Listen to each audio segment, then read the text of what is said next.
പ്രവാസി കോൺഗ്രസ് കേന്ദ്ര സംസ്ഥാന സർക്കാരുകളുടെ ബജറ്റ് പ്രഖ്യാപനത്തിൽ പ്രവാസികളെ അവഗണനയ്ക്കെതിരെ സംസ്ഥാന വ്യാപകമായി പ്രവാസി കോൺഗ്രസ് ധർണ നടത്തി. ജില്ലാ കമ്മിറ്റിയുടെ നേതൃത്വത്തിൽ കൊല്ലം കലക്ടറേറ്റിന് മുന്നിൽ നടന്ന ധർണ കെപിസിസി ജനറൽ സെക്രട്ടറി സൂരജ് രവി ഉദ്ഘാടനം ചെയ്തു.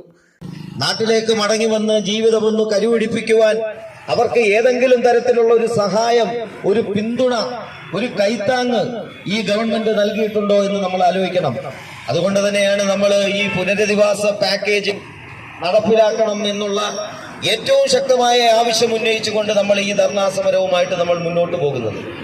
60 വയസ്സ് കഴിഞ്ഞ പ്രവാസികൾക്ക് ഉപാധികൾ കൂടാതെ ക്ഷേമ പെൻഷൻ അനുവദിക്കുക, പുനരധിവാസ പദ്ധതികൾ ലളിതവും സുതാര്യവുമാക്കുക, പ്രവാസികളുടെ പ്രശ്നങ്ങൾ പഠിച്ച് അവരുടെ അവകാശങ്ങൾ സംരക്ഷിക്കുന്നതിനും അവ ലഭ്യമാക്കുന്നതിനും റിട്ടയേർഡ് ജഡ്ജി അധ്യക്ഷനായ കമ്മീഷനെ നിയമിക്കുക, 2024 ബജറ്റിൽ നിർദ്ദേശിച്ച പെൻഷൻ വർധന ഉടൻ നടപ്പിലാക്കുക, ആരോഗ്യ ഇൻഷുറൻസ് ഏർപ്പെടുത്തുക തുടങ്ങിയ ആവശ്യങ്ങൾ ഉന്നയിച്ചാണ് ധർണ സംഘടിപ്പിച്ചത്.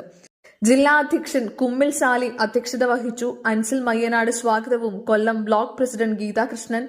പക്ഷെ ഇന്ന് നോർക്ക റൂട്ട്സ് കുറച്ച് CPM-കാർക്ക് അവരിഷ്ടക്കാരെ തിരികെ കയറ്റുവാൻ, അവരിഷ്ടക്കാരെ പിൻവാതിലൂടെ നിയമിക്കുവാൻ, അവർക്ക് MLA MP ആകാത്ത കുറച്ച് ആളുകളെ ചെയർമാനും മറ്റ് ഇതിന്റെ ബോർഡ് മെമ്പർമാരുമായിട്ട് ഇരുത്തി വിദേശ രാജ്യങ്ങൾ സന്ദർശിക്കുവാൻ, വിദേശത്ത് കറങ്ങുവാൻ ഒക്കെ ഒരു സാഹചര്യം സൃഷ്ടിക്കുവാൻ വേണ്ടിയുള്ള ഒരു CPM സംഘടനയായിട്ട് അല്ലെങ്കിൽ CPM നമ്മളെപ്പോലുള്ളവർക്ക് യാതൊരു വിധമായ സഹായവും നമ്മൾ ചെയ്ത ജോലിയുടെ പൈസ, നമ്മൾ ചെയ്ത ജോലിയുടെ എല്ലാ ആനുകൂല്യങ്ങളെത്തി ഈ നാട്ടിലാണ്. ഈ നാട്ടിലെ ജനങ്ങൾക്ക് വേണ്ടിയിട്ടാണ് ആ പൈസ എല്ലാം വിനിയോഗിച്ചത്. ഇവിടെ കേരളത്തിൽ നിസ്സാരമായ ഒരു ലാസ്റ്റ് ഗ്രേഡ് ജീവനക്കാരന് പോലും സർക്കാർ എല്ലാവിധ ആനുകൂല്യങ്ങളും നൽകുന്നുണ്ട്. അവന് കൊടുക്കുന്ന വില പോലും, അവർ ചെയ്യുന്ന ജോലിയുടെ ശമ്പളം അപ്പോഴപ്പോഴാ മാസങ്ങൾ വാങ്ങുന്നതാണ് എല്ലാ ജീവനക്കാരും. ഏത് വിഭാഗം ജീവനക്കാരും അവർ ചെയ്യുന്ന ജോലിയുടെ വേതനം അപ്പോഴപ്പോൾ കൈപ്പറ്റി അവരുടെ കാര്യങ്ങൾ നോക്കുമ്പോൾ പ്രവാസികളായ നമ്മൾ ഉണ്ടാക്കിയ കോടിക്കണക്കിന് രൂപ ഈ നാട്ടിലേക്ക് അയച്ച്, ബാങ്കുകളിലേക്ക് അയച്ച് ഈ നാടിന്റെ വികസനത്തിന് വേണ്ടി അത് വിനിയോഗിച്ചു. അതുപോലെ തന്നെ സാധാരണഗതിയിലുള്ള ജനങ്ങളെ സഹായിക്കാനും പ്രവാസികൾ വളരെയേറെ കഷ്ടപ്പെട്ട് നയിച്ചത്. അങ്ങനെയുള്ള പ്രവാസികളെ കേരള ഗവൺമെന്റോ കേന്ദ്ര ഗവൺമെന്റോ ഇങ്ങനെ ഒരു പ്രവാസികൾ ഉണ്ടോ എന്ന് തന്നെ പോലും തിരക്കാറില്ല. ജനറൽ സെക്രട്ടറി ബൈജു, INTUC സംസ്ഥാന നേതാവ് KB ഷഹാൽ. പ്രവാസികൾ നമ്മുടെ പ്രിയപ്പെട്ട സഹോദരന്മാരാണ്, ഈ നാടിന്റെ അഭിമാനമാണ്. ആരെന്നറിയുക സാക്ഷാൽ സഹോദരൻ, പൂർവ്വത്തിലും നിന്നെ വിട്ടുനിൽക്കാത്തവൻ എന്ന കവിവാക്യം ഞാൻ കടമെടുക്കുന്നു.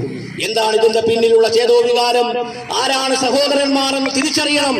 ഓരോരുത്തരുമായി ചേർന്ന് ഒറ്റക്കെട്ടായി നിൽക്കുമ്പോഴാണ് ഈ നാടിന്റെ വിവേചനങ്ങൾക്കെതിരെയുള്ള പോരാട്ടങ്ങളുടെ പോർമുഖങ്ങളുടെ ശക്തി നമുക്ക് തിരിച്ചറിയാൻ സാധിക്കുക. സംസ്ഥാന കമ്മിറ്റി TV സലാഹുദ്ദീൻ, ജില്ലാ സെക്രട്ടറി കിഴക്കേ തെരുവിൽ P ബാബു, അലക്സാണ്ടർ, ബ്ലോക്ക് പ്രസിഡന്റ്മാരായ ശിവപ്രസാദ്, മാഹിൻ, നിജാബ് മൈലവിള, അബ്ദുൽ വഹാബ്, സന്തോഷ് കുളങ്ങര, ബോബൻ പൂയപ്പള്ളി, കടപ്പാക്കട മണ്ഡലം president Meera Rajeev, Baiju Alumoodu, P Liston, Joseph, Raphael, Sophia, Nazeer, Wahab, Shanavas Alumoodu, Sulfikar, Shuja, Alahudeen, Sajeev Nasim തുടങ്ങിയവർ സംസാരിച്ചു. ന്യൂസ് കേരളം 24 വേണ്ടി ചാരു, ന്യൂസ് ഡെസ്ക് കൊല്ലം.